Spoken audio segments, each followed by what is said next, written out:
Tech giant Foxconn has been racked by days of protests at its vast plant in Zhengzhou, China.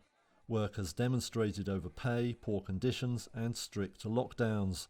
The crisis could threaten output at a plant which makes 70% of all iPhones. Reuters tracked down one former worker to find out what lay behind the unrest. Mr. Ho, who didn't want to give a first name, said he and many others were attracted by promises of high pay. Foxconn was offering attractive terms as it grappled with strong year-end demand and China's health crisis curbs. But Ho says trouble began when new hires were required to do 10 days in quarantine and pay terms were abruptly changed. At first we thought to address the issue because we didn't voluntarily go into quarantine. And then we wanted to ask whether quarantine could be counted as working days. And then for the first gathering, we just wanted to discuss these issues. And then we didn't know there might be some people trying to make trouble. So as the situation developed, we assembled and then went down from the dormitory to the gathering. And after, it became what it was.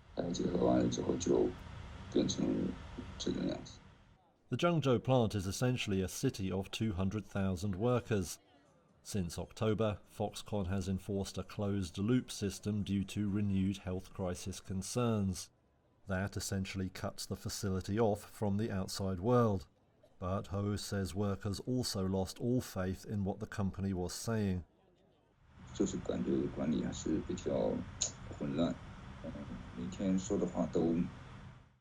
I left because management was still fairly chaotic, and nothing they said ever counted for anything. So things could change suddenly. We spoke out at night to fight for our rights, but the response could alter by the next morning.